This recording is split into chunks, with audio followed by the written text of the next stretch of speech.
On today's show, we'll recommend an EV for a viewer considering a GMC Hummer EV, a couple looking between torn between a Kia EV6 and a Tesla Model Y, and another viewer wanting to replace their underwater Chevy Bolt EUV. Welcome to the Battery Bargains, a weekly series from the Batteries Included podcast where we make EV recommendations to order. This is episode number 53. I'm Dominic Yoni, and I am joined today by my colleague Martin Lee from the EV News Daily podcast. Now, if you're looking for your own bespoke Battery Bargains recommendation, send us like a 1-minute video or a short email describing your use case and budget, and we'll see about featuring your case on an upcoming episode. All right, so I guess let's kick this thing off with our first case for the day. And to be transparent, we've paraphrased some of these emails a bit for length and clarity. So ready to go car shopping, Martin? And we're using some new software today, so True. This could go one of two ways, I guess. But there we go. Yeah, I feel like we're in like a new house really, and I haven't really gotten used to where everything is. So hopefully we can get through this with a whole lot of stumbles and you can just enjoy what we've worked up here for you. But our first letter comes to us from Hugh, who writes, "Hello, battery fellas. I've been thinking about switching to an EV truck for a while. I've been driving 2500 HD, that's heavy duty, Duramax trucks for years and don't really have much of a use for heavy towing capability currently. I am an hourly UAW represented GM employee, so I am a little biased. I currently do not have home charging, but will be building a house in the near future and having a charger installed.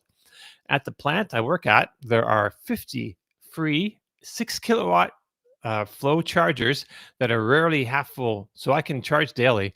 I work an 8-hour shift, and I usually arrive to work 20 to 30 minutes early and leave 15 to 30 minutes after shift end. So roughly 8.5 to 9 hours of potential charge time. My commute is 48 miles round trip, with 40 miles being 70 plus miles an hour on the highway. There is also a 240 kilowatt ready DC fast charger for 45 cents a kilowatt hour, plus 10 cents an hour for parking, 4 miles from my house. I also live in Michigan, where today the temperature is currently 7 degrees at 9 p.m. and I work third shift, so my drive to and from work is the coldest parts of the day.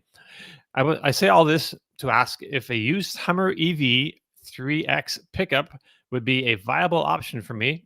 I've been finding some used ones for around 75 to 80,000 with clean titles, and some in the 65,000 range with branded buyback titles. If the HEV is a viable option, should I avoid the buyback trucks? Also, what do you guys have an inside line on their battery degradation? I can't find much about it anywhere. Thanks. Love the show, and it's a staple to my assembly line listening. Hugh. Well, there All we right. go. So I don't know if you want to take this one first, but I did want to say, first of all, I think it's just cool to imagine someone listening like to our podcast about cars while they're making cars. I think that's pretty great. So thanks for writing this, Hugh. I appreciate it. It still blows my mind that anyone actually listens to the podcast, but we can see from the downloads that there's loads of people listening. It just feels like we're having a chat, and then we are reminded occasionally that people actually do listen. No, I mean, look, this is about trucks and US stuff. So you take the lead on this because we certainly don't have. What did he say? A 2500 HD Duramax. That's not a thing for me. Yeah, so yeah, you take the lead. That's like the little bigger pickup truck with it was just more stout, I guess. I'm not sure if the outside dimensions are much different, but it's just stouter and it's got a big diesel. Duramax, I think, is a diesel engine. I'm not actually positive. I've been so out of touch with the combustion world. I'm pretty sure that's a diesel, but yeah. I mean, I drove a lot of diesels back in the day, but they were Fords, so different branding. But okay. So regarding this Hummer situation, I say go for it. The Hummer EV's efficiency can drop as far as 1 mile per kilowatt hour on the highway. So let's say your commute takes 50 kilowatt hours at worst. If you plug in to a 6 kilowatt charger, that's that 50 kilowatts would be replaced in about 8.3 hours, so about the length of your shift, and you arrive slightly early. So if your work installs chargers with more output, or if you hook up your charger to your new home, the Hummer EV onboard AC charger is capable of at least 11.5 kilowatts, and I think there's an optional for some years to get up to I think 19 or 19.5 kilowatts. So that would just about halve the charging time at 11.5. So besides being like a ton of fun to drive, if you want to buy a used one, there are lots of low mileage examples out there, even at the cheap end of the used market. So I'm not sure. Okay, so this here comes the challenge part. I've got the. I want to share this with y'all, You're and going to I'm not share the actually screen on our new share software. screen. But it Active. probably looks the same. I hope it looks the same. We've worked really hard to make it look the same for the viewers. And look, Right. hey, it's working. So it looks a little different because our faces are a little bigger, but that's Right. okay. In fact, we can probably do this and let the viewers see more of the screen. There you go. True. And yeah, so Hummer EV. He mentioned the pickup version of it. It comes in SUV as well. But yeah, I love these machines. I'm not sure if they're. We took them off road in Arizona, part of the first drive program, and they were so. To me, I thought they were extremely capable. A little large for trails, but still, I mean, not that much. It's not that much wider than full size pickup trucks. But yeah, so only 14,000 miles on this one, and there were like a lot of low mile ones out there, and in 71,651. Not eligible for any incentives, but yeah, and I just love this. If you look on I use this for the thumbnail today on today's show, and I use the version that has all the roof panels removed on it. So just to show that it's kind of it can be a pretty like fun off road thing. But as much as I love the Hummer, um, unless you really, really like the idea of a removable roof and great off-road abilities, I think I'd consider a GMC Sierra EV just because they're just a lot more practical and more efficient. On the used market, they're also a little bit more expensive, but they're also like newer. Okay, so it's going to be more expensive anyway, and if with even lower miles. So let's see if I can do this 2 times in a row and get it right. Oh, I think we've lost Martin. Oh, I'm not sure what's going on there. Are you with us still, Martin? I might be back. There Okay, we you're go. back on the screen, but There we go. we have the letter on the screen now. But I'm going to put up the Yeah, that happened truck. when you shared something. I disappeared off, but that's okay. Oh, Yeah, that's oh, a great choice actually. The Sierra EV Denali is, it's a beast, isn't it? It's a heck of a right. vehicle. It's brand new, 224 miles, 75,000 or $76,000. Like so, it's a bit more, $5,000 more than than the Hummer we just showed, with more miles and like a slightly older. I'm not sure what year the other one was, maybe a 22 or 23, but yeah, it's 24. So it's like last year's model. It's brand new, basically. So you get full warranty length, basically, and I don't know. It's just a lot more efficient too. It's probably it's almost doubly efficient, I think. Uh, So that would be 2 miles per kilowatt hour. But that, right. your But math actually works out really well. So yeah, if you budget a mile per kilowatt hour on the Hummer, right, then plugging into those 6 kilowatt chargers, I think your math's absolutely spot on. But as you say, this vehicle more efficient, not wildly efficient, but it would certainly right, give you a bit of breathing room when it's cold. right. Also, big range, like the Hummer. It's got even more Yeah. range than the Hummer. Uh, I think it's got more towing capability as well. And I think the bed is just more accessible. I think the frunks are about the same, really, Yeah. because they're on the same platform, right? Yeah. That's actually a really good deal, isn't it? 75,845, and that's brand new. Denali Edition 1. Yeah, So that's on a 24 registration, a model year. Look, I think yeah, that's a great deal. I think the best deal, I think the best deal overall is that your workplace has free EV charging. Brilliant. right. Well, he works for General Motors, so So it's that's great. There's not yeah, even a swipe card or a small and nominal amount to pay. It's free. It's free. So as long as you don't lose your job and you haven't got anywhere to charge your vehicle, because then you might be changing your vehicle based on your job, which is a bit of a faff. then I think this is either of those vehicles would be good. I would err towards the Denali because it's just so nice, and the Hummer is. If you really wanted a Hummer, then you should go buy one, and they're great. But Yeah, it's a little bit like I don't know, a comic book character, isn't it? It's larger it than is. life in every possible way. Yeah, yeah. It's like that. You know, you put your foot into it, and like the front end pops up a little bit. You know, it's Yeah, like it's kind of a blast. I don't think the Denali quite has those quirky sort of dynamics, but yeah. right, I don't think that's look. Both vehicles great, but yeah, I mean, absolutely killer. As if you can always get a plug, and you were saying that the plugs, the 6 kilowatt chargers are normally only half used, and you do the third shift as well, then you can pretty much guarantee a charge. That's a right. huge cost. I know that gas is cheaper where you are compared to here because 95 whatever percent of what we pay goes to the government, or at least 90% goes in taxes.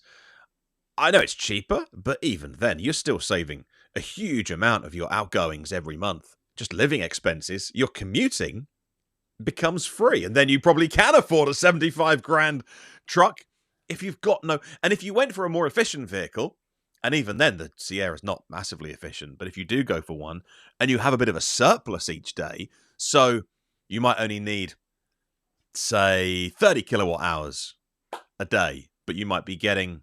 What did you reckon, Dom, in terms of on a total shift, the kilowatt hours consumed, charged? With a Hummer, it was No, in 15. terms of what you'd pull. So it's a 6 kilowatt charger. So Oh, you 6 kilowatt charger. Yeah, with so losses, you're about. probably pulling 5, maybe. I mean, it should pull all six. It should do. Yeah, yeah, It it should. should pull It all won't be a lot 6. less. It won't be a lot less. It's not like the losses from DC fast charging. So, Right. yeah, on a 9-10 hour shift, you could even have a nice little surplus for the weekend as well. You may Oh never yeah. need to pay for charging, even if, depending on what you do. That's brilliant. Yeah, right. So, I mean, why not pay a little extra for the vehicle? I mean, if you know that whole expense is like not going to be part of your future. Wow. Uh, so, so we had a couple of questions in the chat that I wanted to address real quick. It says Martin. It says Martin, you're very quiet compared to Dominic. Okay. So I'm not sure. Wait and see. That's like I don't know. I we mean, put it on. Sorry, the go ahead. point of moving software was the people on our old software, StreamYard, were always telling us, look, all you like, we have it set to auto, and Yeah. it's meant to just balance it out because everyone's microphone. I've got this one, you've got that one, and so we thought we'll try a different platform. And again, we've just set the audio to auto, and it's called auto gain control. It's meant to auto level everything. Right. Like, I don't know what the algorithm does, but in theory, Dominic and I should be exactly the same volume in your headphones coming out of your speaker. So I don't know, but that's in theory. But and also my for some reason my camera is all zoomed out for some reason. I need to look into how to change that so you don't see Yeah, I know. my messy room quite Ah, so much, or but I need to clean my room or get all some right. plants or something. But anyway, also Yeah, there's not much, not too much more I can do. Like that has given us some level meters on screen, and I'm at about 4, peaking at 5, and Dominic's at about 4, peaking at 5. So right. I don't know. So KV also asked, have I been missing these battery bargains, or did you guys stop doing these for a while? Glad it's back. We had actually stopped. So in the intro, I do say is our weekly show, and it was pretty weekly for a while, relatively consistently. But we had some interview episodes that we've been doing midweek, and there's lots of stuff going on in the background here with our time commitments. So, but. And we didn't have like a lot of letters for a while, but we have had these letters. We're a couple weeks behind. We should have been doing this a couple weeks ago, so that's on me.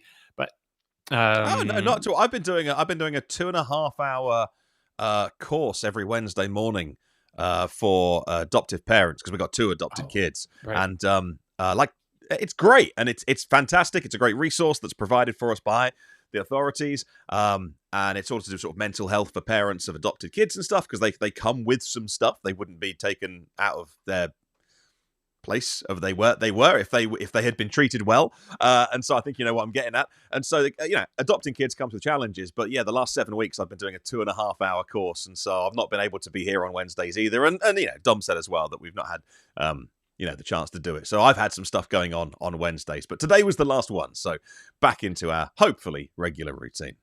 Okay. Yeah, and but if you're looking for an EV, please send us drop us a letter or make a little video or whatever, and we'd love to have some more suggestions. We do have, I think, one right now loaded for the next week if we can get some more. I just want to say I really love how these comments appear on the screen now. It looks so much better I like than the this. other. Yeah, that bit of the new software I think works well. Yeah, and people are saying our volumes are fine now. I hope so. Yeah, I went Lionel from is saying I'm wearing headphones, and Dom and Martin said I'm about the same level. So Yeah. let's get into our next letter then, I guess. Okay. So our next email. Hang on. Well, I need to work out what I've done. Oh no. So if see, this is the bit that I normally have prepared. Not that we're slick normally, but like normally that would be. This is if I turn this on. Is that the first letter? That's our first letter. Yes. So letter. No! I mean, I can share a letter. It was. I got it here. It was all going so well. So we want share that one. Hey, Dom and Martin. Yes. Look at that. Yes. All right. Pros. Hey, Dom and Martin. My partner and I live in a condo in Santa Barbara, California. We've long wanted to get an EV, and my partner's car recently decided to quit on us. My partner is an at-home physical therapist with a commute around 30 to 40 miles each day. My Honda CRV can handle long road trips, but having this EV be able to fit a few surfboards would be ideal. The main issue is that we don't have a direct way to charge. We have a detached carport that is electrified, and an electrician is doing a site visit. But if that doesn't work out, we'll have to rely on local fast charging. I suspect it's going to be okay. It sounds like you're doing the right things, and you can probably easily run a line up to your detached carport. So our budget is just shy of $36,000, and we've narrowed it down to a used Model Y or used Kia EV6. The Tesla Model Y feels like the obvious choice because, but when we test drove it, it felt a bit bumpier than we wanted, and frankly, it just felt like a regular car with a big screen. We borrowed a friend's Kia EV6 and thought it was really great, good handling, nice interior, and it doesn't have the growing stigma that Teslas carry. The bummer is that used EV6s are CCS, and fast charging here is quite limited. Also, it doesn't seem like a great idea to buy a car reliant on a standard being phased out. We'd love to get your take on whether we should go with a prudent decision of the Model Y, opt for the car we want, which is the EV6, or go with a different route that you may help discover. Thank you, Tavis. All right. Well, what do you think there, Martin? So I think it's a great idea to go EV with one of your vehicles, because then if you just aren't feeling it on a road trip, or for whatever reason, you've still got one combustion, you've got one EV, not a problem for some people. I think it's convenient if you are new to EV just to do it, baby steps, and prove it's absolutely fine. I think you've made two great choices. The Kia EV6 and the Tesla are both great choices. So the Kia EV6 is probably going to hold its value in the short term. Let me put it that way. So what we've seen this year in the US, now Europe and China is different, but what we've seen in the US, because of the activities of the CEO, we've seen really big depreciation of Teslas, more than any other brand in the US in the EV space, which is great if you want to buy one.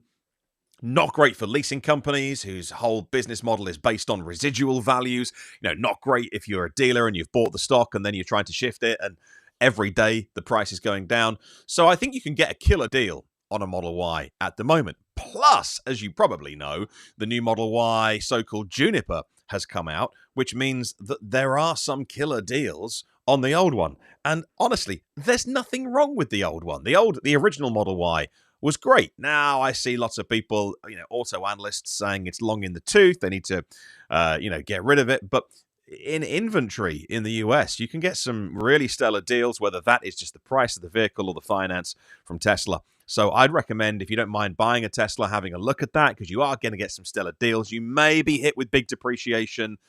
It does look like the CEO is stepping back from politics a little bit. And so maybe that whole thing will start to even itself out a little bit. But other vehicles around 36, well, the 2LT trim of the Blazer, the Chevy Blazer, that is 35.7 or maybe 36 grand on the nose. Not a great trim, but certainly for Model Y, you can get a really, almost new one with the very few amount of miles on. Find someone that doesn't want to drive a Tesla anymore for reasons. And if you don't care about that, and many people don't, then benefit from from them taking the hit. I think both cases. Let me finish off very quickly on the subject of CCS versus NACS. Again, depends on how long you're going to own the vehicle. My opinion on this is if you're going to have it 3 to 5 years, you won't be affected in the slightest. I don't think there's going to be a charger going in the ground that doesn't have a CCS cable on it, DC fast charging for a very long time. There will be a day when we see a third party, an Iona or Electrify America, start to put new sites in that have no CCS on, but it took like 10 years for that to happen to CHAdeMO. And there's still CHAdeMO plugs around, but there are some sites going in now with no CHAdeMO. That sucks for Leaf drivers. You aren't going to be in that predicament, though. Yeah, you will always be able to charge. And there's adapters. There will be a day when it's all J3400. That day's a really long way away. If you're going to have the car for 15 years, maybe it affects you. Short term, mid-term, not even a consideration. I wouldn't worry about it. What do you think, Dom? So looking at the used car sites, and I did some shopping. I put the mileage at 30,000 or less, and no accidents, clean title. The prices are pretty close between the Tesla Model Y and the EV6. There are a lot more examples of the Model Y out there, like 4 times as many, I think, reviews on the platform that I was looking at. So personally, I lean EV6 over pre-fresh Model Y. So I guess let's look at a used contender. Bring this up on the screen, and I brought up this EV Wind, Kia EV6 Wind. That's the trim. So it's not the light. Light is the entry level trim. It's got a smaller battery. This is a 2022, 24,000 miles, $24,195. So this is eligible for the $4,000 tax rebate. So that would come down to 21,000 something dollars. Usually that $4,000 incentive is baked into the prices that we find on these used sites. But if it's like that close to 25,000, they can't. It can't have the price already off of it, right? Yeah. It has to be 25,000 to be eligible, or 25,000 or less to be eligible for that. So yeah, so I skipped over the light trim, went straight to the Wind because it has a bigger the big battery, and it's got a nicer cabin, really. So I think it's a good place to start. Let's see, if I think having the $4,000 off, way down, that's way below your budget. So I think that makes up for the sin of having to use an adapter at some point in the future. And those are all of the US is going to be using an adapter for years to come, whether you own one or the other, because you're always going to want to use the other plug at some point.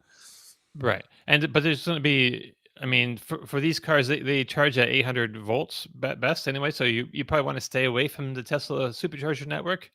If you have the option, it should charge at Tesla superchargers as well. But 2022s, I think they're pretty slow on the supercharger sites. So let's see, going over the magic $25,000 price as where the used EV tax isn't applicable. This is the first one that caught my eye, just in case you don't mind spending a little bit more, since it is below your budget already. I've just found another example for you here. And 2024, so nice and new. 26 is still 10,000 or 9,000 below your budget. 26,888, 14,000 miles. So pretty newish. And I think I kind of, it is like more, but I think having something this much more newer with that much more warranty on it is kind of the way to go, really. Look at that. That's a great car that you found. 26,888 for a 2024 car. Nice trim, nice interior, great. I love that shade of blue, whatever they call it. The infotainment system in the Hyundais and Kias is not next level. It's not cutting edge. It still looks like the Neros and Konas from way back in the day, but it's fine. You know what I'd do? That's a stellar deal you found. I would call that dealer today and say, I'll write you a check right now for 25 grand and make them a silly offer. Because if they accept 25, it's effectively 21. True. With the True, tax true. credit, I'd give them a call right now and be like, I'll come down with the cash. Right. I'll So give I'm you not sure. 25 because you never know. They might want to shift a car. It might be, I don't know, like end of month or whatever. They've got to hit a target. They might have leeway. They might have got that traded in at a killer price where they've got room. And they might say, no, our margins are really razor thin. We can do like 26 and a half. But I'd make a Right. silly offer and see what they say. And Yeah. say, look, I'll offer you 25 because I want the tax credit and I'll pay it right now. And then you never know. True. Right. You've got to ask. Oh, we have a fan down here. John is saying, "Glad Battery Bargains is back." So am I. I kind of miss doing. I love doing this shopping. Like so, the night before, I spend a couple hours, looking through through the sites and looking at what's out there because it's been a while. So the market has kind of shifted a little bit, and yeah, I'm still learning things. Let's see. So yeah, I guess those are my recommendations. Oh, I think. The other alternate. I had another alternate suggestion. Actually, that's true, right? And that would be to get also a Kia EV6, but a new one. Um, so the new ones have the NAX port, so that's not an issue so much. I'm just scrolling. I pulled the. I wonder if Kia is still Oh, there putting we go. in their own version of the tax credit because some of the cars weren't getting the tax credit, but Kia and Hyundai are making you good on that. Right. I believe it is eligible for the tax credit. And Whoa. so, yes, because they have them right here on the thing. So you can, if you went light the small battery, maybe you don't need the big battery. You can get it as cheap as 35,400 after the federal tax credit, which is your budget. It's like all of your budget, but It is it's your right there. budget. And then it's brand new, all the warranty, and and it's got a NAX. Uh, DC charge port on it, so no worries about that part anymore. Yeah. Right. Cool. So, and you can see on the screen if you wanted to step up to like the all-wheel drive or the rear-wheel drive light long range with a bigger battery, it's 38.7, so just a couple grand and a half more than your budget. Yeah. Like that. So that's what I got for that. Basically, You should consider it. You should definitely consider it. Hey, I've just realized that with this new software, we can actually put, I think, the comments on screen. Is that Oh, right? look at that. That's kind of Right? dangerous. I mean, our listeners are amazing and we don't. So if you're True. watching this on replay, not when we're actually live streaming, that means you'd actually get to see the live chat as it's coming in. Mm. But then somebody could write something in the comments, which is, I don't know, would get Not us in great trouble. or whatever. Get us in Yeah. trouble. My 7-year-old is super into the Minecraft movie, which has been out a couple of weeks, and in it is a Mm. phrase that I've never heard before, which is "suck butt." Jason Momoa says, "I try not to suck butt." I've never heard that phrase before, so somebody could put in the comments, "You guys suck butt." Which it would appear to be an insult. I'd quite like to see that on screen, by the way. So feel free. I gather it's not good. Our final email comes to us from Ben. Thank you for getting us back on track, by the way. Hey, batteries included. I'm in a bit of a pickle with a loan on my 2023 Bolt EUV. Long story short, I misunderstood the tax credit and the car didn't qualify. And now I'm paying on a loan for about 10,000 more than my car is worth, 32,000 versus 22,000. I have been saving some money and was planning on using that to pay my loan down by a few thousand in an attempt to refinance this year. But after some research, I'm wondering if it might be a better idea for me to use that as a down payment and try to find a different vehicle. So far the models I've seen mostly available in my price range are the Nero EV, the Kona EV, the ID4, and the Aria from Nissan. There are a few of the most notable. Here are a few of the most notable things that I'm considering. Battery and range. My Bolt EUV is my daily driver, and I do have a different ICE vehicle that I can use for road trips. So a large range increase or charging improvement isn't an absolute necessity, but it would be great to have. Driver assist safety features. I have Super Cruise in my Bolt and don't use it a ton, but I still enjoy it. I like to have something similar. From what I understand, the ID4 and Aria both have similar feature sets on some trims. Drive slash performance. I would prefer to avoid rear wheel drive only vehicles. I'm okay with either front wheel drive or all wheel drive. Uh, I would also really like to keep one pedal driving capability. Thanks, Ben. Wow. Okay. So I guess the idea here is to get as much value, trade-in value for your EV as possible. I don't know. This is a tough situation to be in.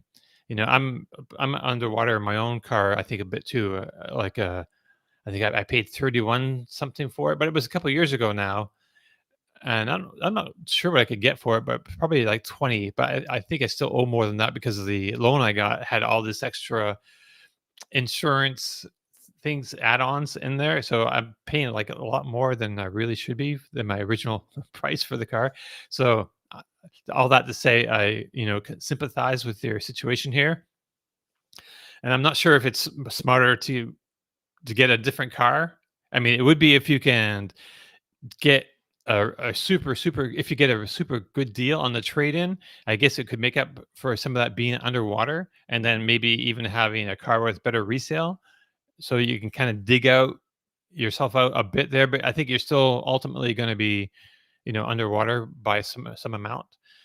Um, so, and also just to address like the Super Cruise part, um, I don't think any of these other cars that you mentioned have a system quite as good as Super Cruise. It's Super Cruise is really good. I think you might be able to get lane centering on some of these. They may also have lane keep assist, but personally, I find that super just annoying to use. But everyone has different takes on that kind of thing. I think Nissan does have a decent um, ADAS system. We call it Advanced Driver Assist System, um, but I'm not sure. I forget what they call it. Do you remember is it Auto Car Pilot or Which one's that on Nissan? Nissan? Yeah, it's Theirs was pretty decent, actually. Now that I think about it, but I don't know if the Hyundai ones have been that impressive, especially on a used one. Um, so thinking about the cars that they've mentioned, I think it makes sense to aim for the most affordable options, really. So I'd look at the Kia EV Niro and Hyundai Kona right off the top of my head. The older Kona's electrics have a little bit less backseat room, but the newer ones are basically the same size as the Niro EV, of course, and they sit on the same platform, and they're both all-wheel drive, so they meet that requirement. The Volkswagen ID4, which you mentioned, in the two-wheel drive, that's a rear-wheel drive version, which I personally love, because it gives the ID4 like this amazing uh, turning circle. It's like magically small turning circle. But I feel like maybe you're concerned about traction. I don't think that's an issue really, but people have strong feelings about people who like front wheel drive in slippery conditions. Some people really prefer that over rear wheel drive, and I'm not going to argue with them here on the show about that. Um, so let me see. So there are some decent deals out there, and they're well below 25,000. So the used EV incentive applies. It looks it's very likely reflected in the shown price on car sales platforms. Okay, so but always double check with the dealer. So Kia wise, oops, this one I was going to say this one jumped out at me, but the one I had, I'll just bring this up on the screen. So I clicked on this car and it's been sold, no longer listed. This vehicle is no longer available. So they gave me some other Kias available near Cuyahoga Falls, Ohio. I guess that's where the dealer was that I had originally looked at. But it was a 2022 Kia Niro EV EX trim. That's a little higher trim. It's a middle trim. Um, or maybe, yeah, middle trim, because it goes EX and EX Premium, I believe. So it had 12,700 miles on it for $17,765. It was Kia certified, so meaning the dealer had gone over it and certified that all the systems were working properly. So I would be tempted to go That looked pretty good, but I would be tempted to go with a 2023 over that if possible. So you get the refreshed exterior because the Kia EV got a refresh in 2023, and then it's also like the same age as the car that you're in. So like resale wise down the road, you're not going to be penalized as much for when you go to resell your car. And this one is no longer listed, and so yeah, that was the 2023 that I had to bring up. So moving along, the Nissan Aria is also pretty similar in price as the Kias and Hyundai Kona electrics. Um, if you get the Engage trim with a smaller battery, but that would give you less range than your Bolt EV. So looking at higher trims, I did find this one Nissan Aria. I can bring this up on the screen again. I'm getting better at this, Martin. I'm going to be ready for Friday's show. Yeah, hopefully. absolutely. Yeah. Right. So what do we got here? We got a 2023 Nissan Aria Premier, 15,964 miles, $22,453.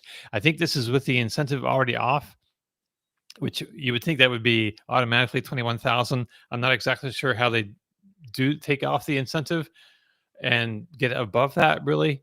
So call if you find something in that price range and have questions. You can always call them and ask what's up with that. This one's nice. It's got a panoramic sunroof. It's got, I'm not sure what key features it has. It's front wheel drive. All the Nissan Aria 2-wheel drives are the main drive axle is in the front. And it's got adaptive cruise control, heated seats, heated steering wheel, keyless entry, keyless start, navigation, of course, power lift gate, Android Auto, and CarPlay. It doesn't say whether or not that's wireless or not, but I don't know off the top of my head. Maybe you do, Martin. But yes, alloy wheel, sunroof, backup cameras, of course, LED headlights. That's great. Rain sensing wipers, also great. Rear cross traffic alerts, leather seats, memory seats. I don't know if they're real leather seats, but yeah. Anyway, so I'm not sure what it has for the 8S for the advanced driving part, but these are generally just like guidelines. You can all get on like cars.com or cargurus.com. Those are two of the most popular platforms to go car shopping on, and find deals that are better or maybe in your area, more accessible to you. So I thought that was pretty good. But then looking at I thought the VW ID4 would be a bit tougher because you have to jump, right up to all-wheel drive to avoid having like a rear-wheel drive situation. So after looking, I did find a certified all-wheel drive Volkswagen ID4. It's a 2023. So in that same model year, and look, it's practically brand new, 7,700 miles on it. I think this is a pretty good deal. I mean, some people aren't happy with the software in the Volkswagen, ID4s, but I think coming from the Bolt EUV, it should be not terrible. It should be fine. And this is a great price. All-wheel drive, there's a lot to be said for that. It's below 25,000. It's right at that price, 24,997. So it should be eligible for the $4,000 incentive. I don't know, Martin. What do you think? I think it's all amazing vehicles that you found for our friend Ben here. I think you did a great job with this. Actually, found some. There are some great deals out there, by the way. At the moment, around that price. So a couple of questions. Is he saying that he owes 32 on a car worth 22? Yes. Is that right? Because 2023 Bolt EUV, is that worth 22? I mean, I didn't look at what I could take a look real quick and see what seems like it's not going to be worth 22. I don't know, but maybe I need, there's a blind spot. I need to. Oh, I mean, if it's options up, like if it's worth 32 now, he probably paid like 36 to 38. I'm thinking for it, and it's worth 22, and he owes 32. Right. So he's 10K. He's 10K under, so he could possibly sell it for 22. Right. That's what he's okay. thinking. All right. Well, look, this is the great thing about having two people on the podcast who can give different opinions. And let's have a look at the pricing here. Yeah, I'm just looking. Am I sharing this Okay. on my screen? Yeah. Yes. So this is what I'm a bit showing you on screen. What I do in prep. So I set it clean title, no accidents reported. Yeah. I'm less than 30,000 miles. I don't like, telling people to get a car with 80,000 miles. And that's for certain situations. Sometimes that's the way to go. But Yeah. generally, so we're looking at, this is after the $4,000 has been taken off as they show on the screen. $16,000 for, so they're actually selling it for 16, so 20,000 for both EUV front row LT. So if you have like a higher trim level than the LT, the prices only go up from here. Okay, so maybe it is a 22 grand car. Right, good. So you're Right. 10K under. Right, okay. So, Ben, my friend, Ben, and I mean this with absolute love, and we're just here to offer our opinion, and I'm just an idiot podcaster from Great Britain, and you can just say that guy sucks butt and I won't mind. See? I'm speaking your lingo all of a sudden. But look, if you begin your email, I'm in a bit of a pickle over a loan agreement, and you misunderstood, or someone's given you bad advice on the tax credit. Firstly, I'm annoyed at the dealer or whoever for giving you bad advice, or however you ended up in this. You thought you were going to get it, and I don't know the reason why you didn't get it. There's lots of reasons. Cars can have, your income level, or they weren't, for whatever reason, they didn't come with a tax credit. But that car probably should have done, but I don't know. But look, if you are beginning your email with it in, I'm in a pickle over my loan agreement, let me tell you how I buy and sell cars, and it's incredibly unsexy. I save up, and when I got some money, I go buy a car, and when they depreciate, I bang my head against a wall and wonder why I do this, but I love cars. And then I sell it, and I go buy a new one with cash, and it depreciates. I bang my head against the wall, and my wife goes, "How much money did we lose on this one?" It's because I'm 46 years old, and I'm able to do that with my income level, which is not spectacular, but I like cars. It's kind of my thing. And I've had this Polestar for over a year now, so I'm not even like trading every 3 months. So I'm not like I'm addicted to buying and selling cars. No. But that's how I do it since I had a loan agreement on a 2001. So we're going back a long time. I was in my 20s here. Audi TT. And I hated every second of owing somebody money something for a car. And I don't for a minute pretend that you didn't need reliable transport to get to your job, to take your children to hospital appointments or whatever. Reliable, affordable transport is very important. But my friend, you're in a pickle over finance. You're 10K under. And look, here's my advice. I would do not trade it in and do not go to a dealer, because they are very, very good at knowing how to get the lowest possible price out of that car. No disrespect to you. They're better at buying, selling cars than you are.